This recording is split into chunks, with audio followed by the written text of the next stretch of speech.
बिस्मिल्लाहिर्रहमानिर्रहीम। अस्सलाम वालेकुम viewers, welcome to Kulsoom kitchen एड। उम्मीद है कि आप सब लोग ठीक ठाक और खुशबाश होंगे। आज मैं लेकर आई हूँ आप लोगों के लिए स्ट्रीट स्टाइल क्रीमी फ्रूट चाट की ज़बरदस्त और लाजवाब सी रेसिपी। और इसमें ऐसी क्या क्या चीज़ें डाली जाती हैं कि बाज़ार वाली क्रीमी फ्रूट चाट का मज़ा आपको घर में मिलता है। तो वीडियो को आखिर तक देखिएगा ताकि आप भी बना सके बेहतरीन और ज़बरदस्त से बिल्कुल मार्केट स्टाइल क्रीम फ्रूट चाट। चलिए शुरू करते हैं। तो सबसे पहले यहाँ पर हम ले लेते हैं एक अदद बाउल जिसमें हम फ्रूट चाट बनाएंगे। तो फ्रूट्स की मैंने पहले से कटिंग कर रखी है। तो यहाँ पर मैं इसमें शामिल कर रही हूँ केले, जिसकी मैंने कटिंग की हुई है। ये देखें, केले हम इसमें शामिल कर देते हैं। आप अपनी मर्ज़ी के मुताबिक कोई सी भी फ्रूट डाल सकते हैं और कोई सी भी स्किप कर सकते हैं। और 4 से 5 अदद मैंने इसमें खजूर डाले, जिसकी मैंने गुठलियाँ निकाली थी और कटिंग कर दी थी। फ्रूट चाट कौन सा मुश्किल है, इंतहाई आसान सी रेसिपी है।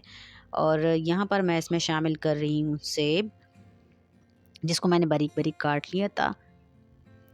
और खरबूज मैंने इसमें डाल दिया है। और एक अदद मैंने अमरूद भी डाल दिया इसमें। और लाल सेब एक अदद मैंने इसमें डाल दिया है। सारी चीज़ें डाल देने के बाद यहाँ पर हम इसमें शामिल करें वो क्रीम जिसकी रेसिपी मैंने आप लोगों के साथ शेयर की हुई है। आप मेरे चैनल पर देख सकते हैं, मैं लिंक दे दूँगी डिस्क्रिप्शन बॉक्स में। तो ये देखिए, ये मज़ेदार सा क्रीम मैंने इसके अंदर शामिल कर दिया है। आजकल क्रीम मार्केट में बहुत महंगी मिलती है, तो ये एक जुगाड़ू सी रेसिपी है। इंतहाई आसान और सेहत बख्श इसकी मुतबादिल रेसिपी मैंने आपको दी हुई है, आप ज़रूर देखिएगा। तो ये देखें, ये मज़ेदार सी क्रीम मैंने इसमें शामिल कर दी है फ्रूट्स में और अच्छी तरह से इसकी मिक्सिंग कर देंगे। तो इसमें आपको चीनी वगैरह डालने की कोई ज़रूरत नहीं है, क्योंकि ये क्रीम में पहले से शामिल है।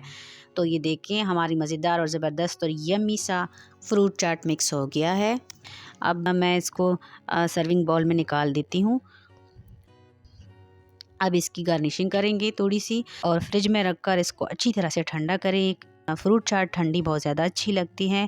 इंतहाई रिफ़्रेशिंग रेसिपी है, इसको ज़रूर ट्राई कीजिएगा और अपना फ़ीडबैक ज़रूर दीजिएगा। इंतहाई आसान और ज़बरदस्त सी रेसिपी है। रमज़ान में भी बना सकते हैं, ईद में भी बना सकते हैं, जब भी आपका दिल करे आप इसको बना लीजिएगा।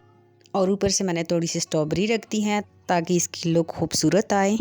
वीडियो अगर अच्छी लगे तो लाइक कर दें और चैनल को भी सब्सक्राइब कर दें और बेल आइकन को ज़रूर प्रेस कर दीजिएगा ताकि हर नई आने वाली वीडियो की नोटिफिकेशन सबसे पहले आपको मिले। एंजॉय कीजिए, खुश रहें, खुश रखे। रब्बी जुल जलाल आपको शाद व आबाद रखे, हमेशा हमारे साथ रखे। मिलते हैं अगली वीडियो में, तब तक के लिए अपना बहुत सारा ख्याल रखिएगा, दुआ में याद रखिएगा। अल्लाह हाफिज़।